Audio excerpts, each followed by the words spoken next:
আসসালামু আলাইকুম। আশা করি তোমরা যে যেখানে আছো ভালো আছো, সুস্থ আছো।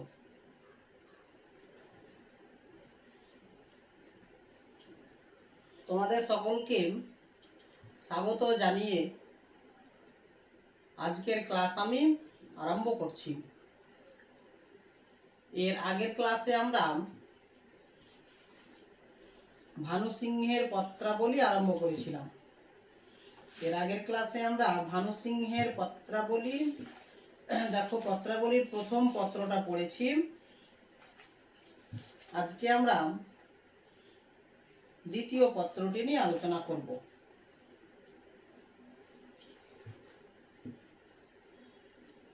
ভানু সিংহের পত্রাবলী দেখো দ্বিতীয় পত্রটি বের করো।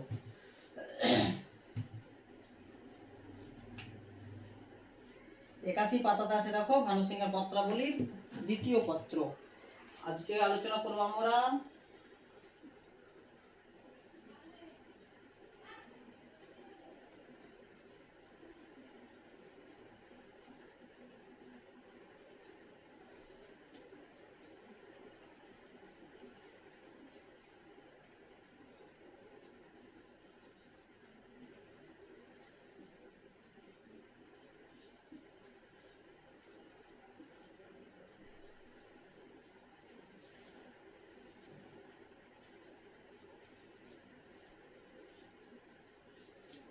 ভানু সিংহের পত্রাবলী রবীন্দ্রনাথ ঠাকুর।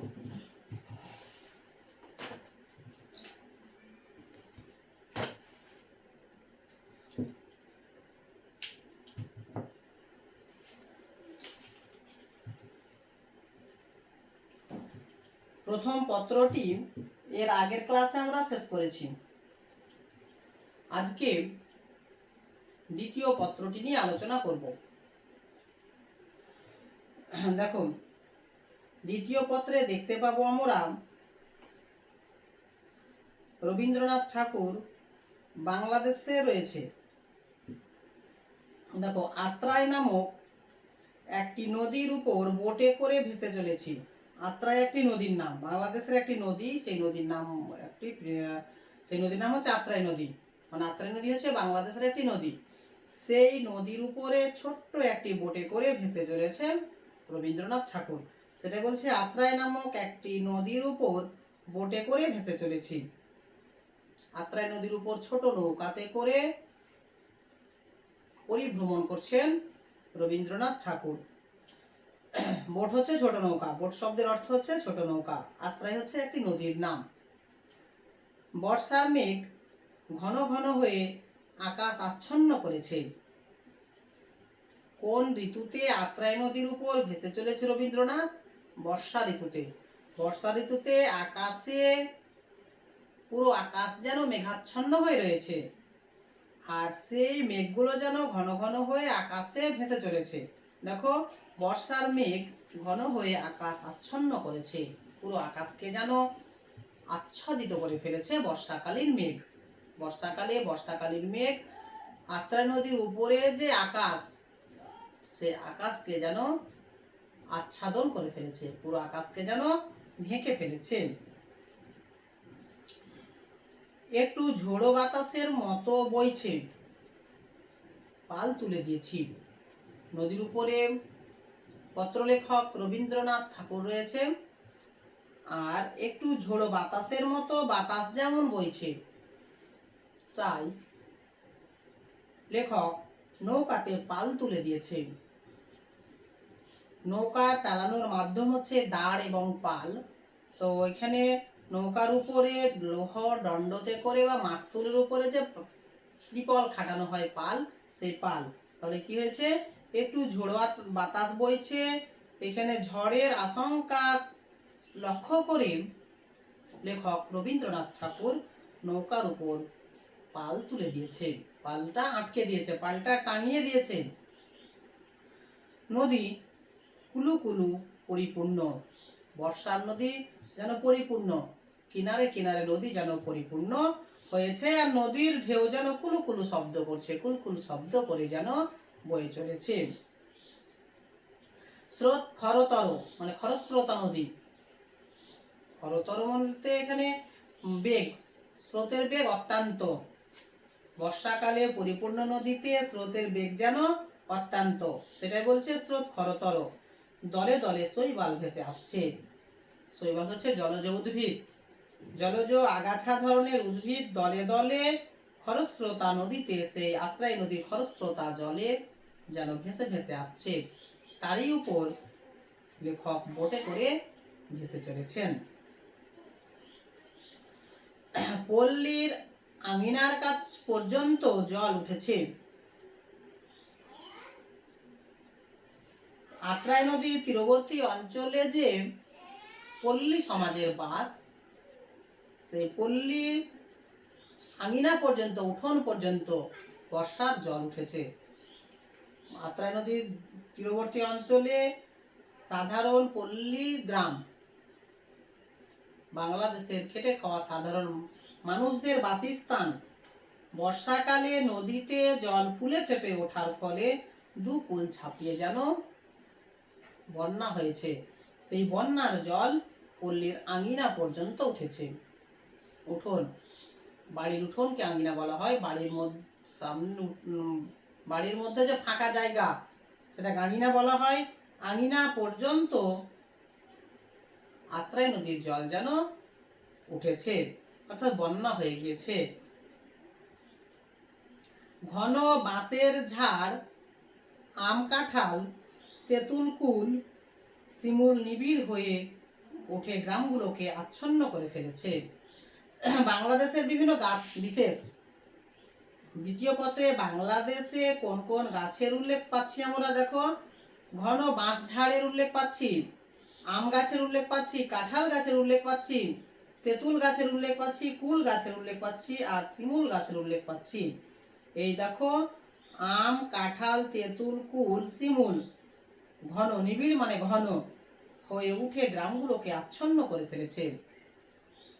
আত্রাই নদীর তীরবর্তী অঞ্চলে যে গ্রামগুলোর বা পল্লী গ্রামের কথা বলল পত্রলেখক, সে গ্রামগুলো আম, কাঁঠাল, তেঁতুল, কুল, শিমুল এই সমস্ত নিবিড় অরণ্য যেন ঢেকে ফেলেছে গ্রামগুলোকে। মানে গ্রামের মধ্যে অজস্র গাছগাছালি রয়েছে বাংলাদেশে। মাঝে মাঝে নদীর তীরে তীরে কাঁচা ধানের ক্ষেত জেগে উঠেছে। মাঝে মাঝে দেখা যাচ্ছে নদীর তীরবর্তী অঞ্চলে কাঁচা ধানের ক্ষেতগুলো জেগে উঠেছে। সদ্য লাগানো কাঁচা ধান, হয়তো কিছুদিন হয়েছে, 10 দিন 15 দিন ধানের চারাগুলো রোপণ করা হয়েছিল। নদীতে জল বেড়ে যাবার ফলে, বন্যা হয়ে যাবার ফলে সেই ধান ক্ষেতগুলো ডুবে গিয়েছিল। আজকে যেন সেই ধানের ক্ষেতগুলো আবার জেগে উঠেছে। হয়তো জলটা কমেছে, ধানের ক্ষেতগুলো যেন জেগে উঠেছে। তাই লেখক বলছে দেখো, মাঝে মাঝে নদীর তীরে তীরে কাঁচা ধানের ক্ষেতে জল উঠেছে। একটু ভুল হচ্ছে, দেখো ধানগুলো জেগে ওঠেনি, ধানগুলো আর ডুবে গিয়েছে। আমরা কি পাচ্ছিলাম দেখো, এখানে নদীর তীরবর্তী অঞ্চলে পল্লী সমাজের বাসিন্দারা ধানের চাষ করে থাকে। কাঁচা ধান বলতে 10 দিন 15 দিন বা সদ্য লাগানো রোপণ করা ধানের চারা গাছগুলো যেন ডুবে যাচ্ছে, সেটাই বলছে দেখো। মাঝে মাঝে নদীর তীরে তীরে কাঁচা ধানের ক্ষেতে জল উঠেছে। কাঁচা ধান এই তো লাগানো হয়েছে, সেই ধানে জল উঠেছে। আত্রাই নদীর জল ফুলে ফেপে ওঠে, সেই ধানের ক্ষেতে যেন ঢেকে ফেলছে। জল যেন উঠে গিয়েছে, কিছুদিনের মধ্যে ধানগুলো যেন ডুবে যাবে। দেখো জল উঠেছে। কচি ধানের মাথা জলের উপর জেগে আছে। কচি ধানের মাথাগুলো জলের উপর শুধু জেগে আছে, মানে এক কথায় ডুবেই যাচ্ছে, শুধু হালকা কচি ধানের মাথাগুলো দেখা যাচ্ছে। এক কথায় দুকুল ছাপিয়ে বন্যা হয়ে যাওয়ার ফলে ধানের ক্ষেতগুলো নষ্ট হতে চলেছে, ডুবে যাচ্ছে, শুধু হালকা হালকা মাথাগুলো দেখা যাচ্ছে। দুই তটে স্তরে স্তরে সবুজ রঙের ঘনিমা ফুলে ফুলে উঠেছে দুই তটে, আত্রাই নদীর দুই তীরে, স্তরে স্তরে, মানে পাশে পাশে সাজানো দেখো সবুজ রঙের ঘনিমা। এই সবুজ রঙের ঘনিমা আসলে কি? নদীর দুই তীরে শস্য ক্ষেত, সবুজ রঙের ধান ক্ষেত। নদীর দুই তীরে সবুজ রঙের যে শস্য ক্ষেত, সেগুলো কি হয়েছে দেখো, ঘনিমা ফুলে ফুলে দেখো উঠেছে, ফুলে ফুলে উঠেছে, অর্থাৎ জলে যেন ফুলে ফুলে উঠেছে। নদীর দুই তীরে যে সবুজ শস্য ক্ষেত, সেগুলো জল যেন তাতে ফুলে ফুলে উঠেছে। তারই মাঝখান দিয়া বর্ষার খোলা নদীটি তার গেরুয়া রঙের ধারা বহন করে ব্যস্ত হয়ে চলেছে। তারই মাঝখান দিয়ে দেখো খোলা নদীটি, নদীটির নাম কি? আত্রাই নদী। দুই দিকে সবুজ রঙের শস্য ক্ষেত, সেই শস্য ক্ষেতে জল উঠেছে, আর মধ্যখান দিয়ে সেই আত্রাই নদী যেন গেরুয়া রঙের ধারা বহন করে ব্যস্ত হয়ে চলেছে। গেরুয়া রঙের ধারা এখানে বহন করে যেন ব্যস্ত হয়ে ছুটে চলেছে খরস্রোতা হয়ে। সমস্তটার উপর বাদল সাহান্যের ছায়া। আকাশে যে মেঘ উঠেছে, মেঘ করেছে, সমস্ত মেঘের ছায়া যেন দুই পাশে শস্য ক্ষেতের উপর, নদীর উপর যেন ছায়া ফেলেছে।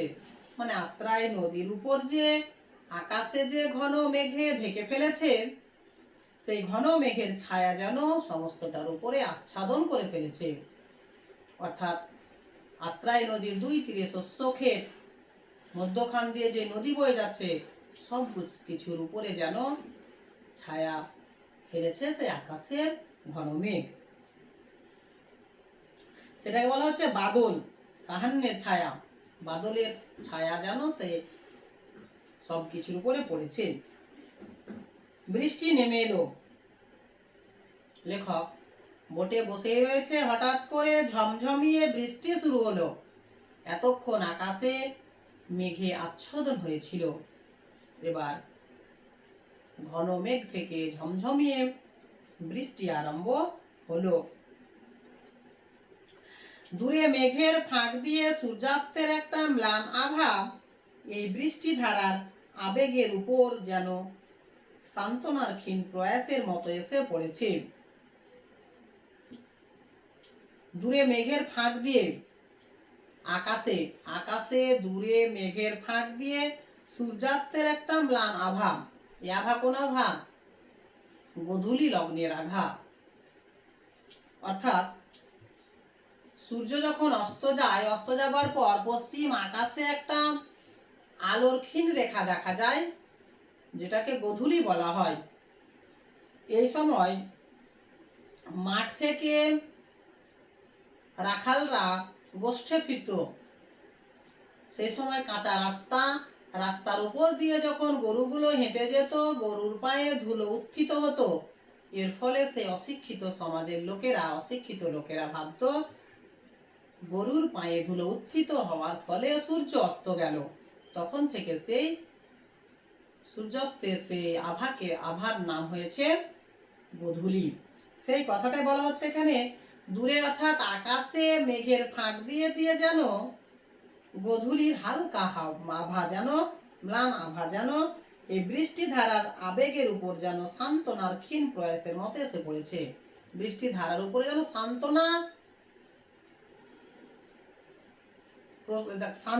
যেন দিচ্ছে। বৃষ্টি ধারার উপরে গোধূলির ক্ষীণ আলো এসে পড়ে বৃষ্টি ধারাকে যেন সান্ত্বনা দিচ্ছে। সেই কথা বোঝাতে গিয়ে পত্রলেখক বলছে, দূরে গোধূলি লগ্নের ক্ষীণ আলো বা আভা মেঘের মধ্য দিয়ে বৃষ্টির উপরে এসে পড়ে যেন সান্ত্বনা দিচ্ছে। আমার এই বোট ছাড়া নদীতে আর নৌকা নেই। পত্রলেখক বলছেন, একমাত্র আমারই বোট রয়েছে, আমারই এই নৌকা আত্রাই নদীর উপর ভেসে ভেসে বেড়াচ্ছে। আমার এই বোট ছাড়া নদীর উপর আর কোনো নৌকা নেই। এই জলস্থল আকাশের ছায়াবৃষ্ট নির্ভীত শ্যামলতার সঙ্গে মিল করে একটা গান তৈরি করতে ইচ্ছে করছে। দ্বিতীয় পত্রে পত্রলেখক পাঠকবর্গকে সম্পূর্ণ প্রাকৃতিক সৌন্দর্যের কথা দিচ্ছেন। অর্থাৎ বর্ষাকালে আত্রাই নদীর উপর যে প্রাকৃতিক সৌন্দর্য, সেই প্রাকৃতিক সৌন্দর্য পত্রলেখককে মুগ্ধ করেছে। কতটা মুগ্ধ করেছিল সেই প্রাকৃতিক সৌন্দর্য, সেই সৌন্দর্যের কথায় পাঠকবর্গকে পত্রলেখক রবীন্দ্রনাথ ঠাকুর জানাচ্ছে। তাহলে আমরা প্রথম থেকে কি দেখতে পেলাম? প্রথম থেকে দেখতে পেলাম বোটের উপর বসে রয়েছে আত্রাই নদীর উপর পত্রলেখক রবীন্দ্রনাথ ঠাকুর। খরস্রোতা নদী, নদী পরিপূর্ণ। হঠাৎ করে হালকা বাতাস বয়ে আসলো, তাতে বিপদের আশঙ্কা করে সে পাল্টা খাটিয়ে দিল।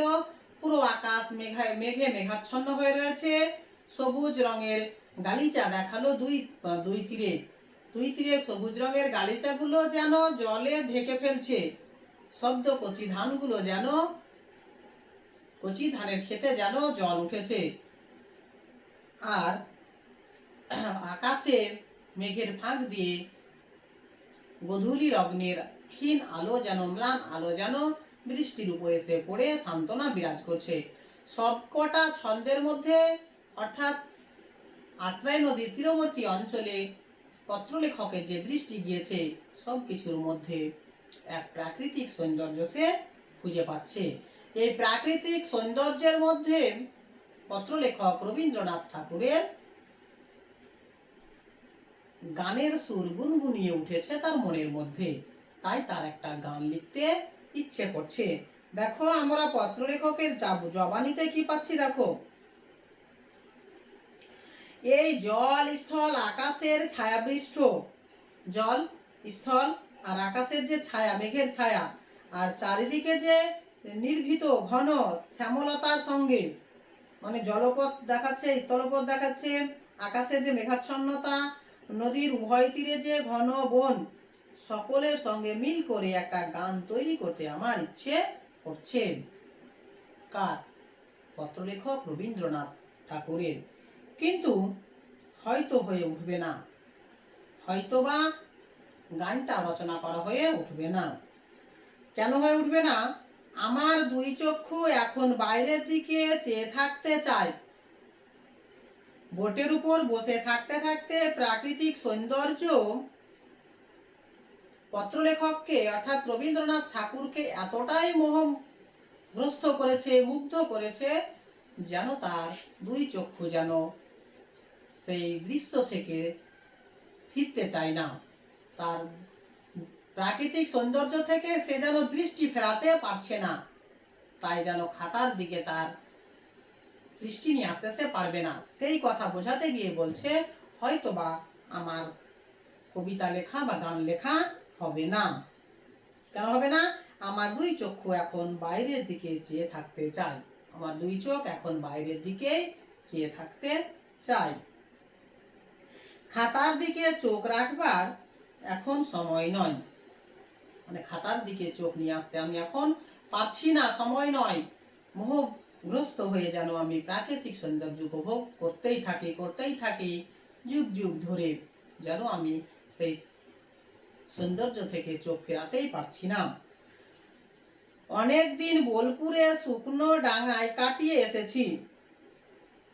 পত্রলেখক রবীন্দ্রনাথ ঠাকুর বলছেন, অনেকদিন বোলপুরে শুকনো ডাঙাতে আমি কাটিয়ে এসেছি। এখন দেখো, এখন এই নদীর উপর এসে মনে হচ্ছে পৃথিবী যেন মনের কথাটা শুনতে পাওয়া যাচ্ছে। অনেকদিন বোলপুরে শুকনো ডাঙাতে আমি সময় কাটিয়ে এসেছি।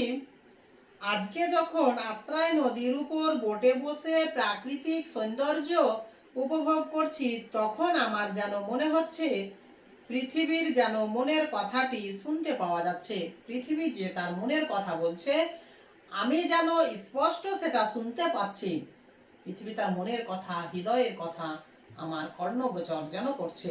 আমি যেন আমার কর্ণ দিয়ে স্পষ্ট শুনতে পাচ্ছি। নদী আমি ভারী ভালোবাসি। ছোটবেলা থেকেই নদীর প্রতি আমার টান অত্যন্ত। নদীকে আমি অত্যন্ত ভালোবাসি। আর ভালোবাসি আকাশ। নদী আর আকাশকে আমি ছোটবেলা থেকে অত্যন্ত ভালোবাসি। আর আত্রাই নদীতে এসে আমি নদীও পেয়েছি, উপরে দিগন্ত বিস্তৃত আকাশ পেয়েছি। তাই আমার মন যেন, চোখ যেন সেদিক থেকে ফেরাতে পারছি না।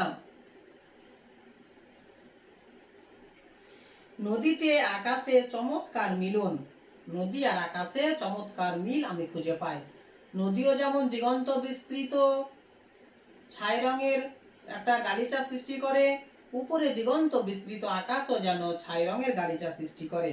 অর্থাৎ নদীর সঙ্গে উপরে আকাশের মিল খুঁজে পাই আমি। রঙে রঙে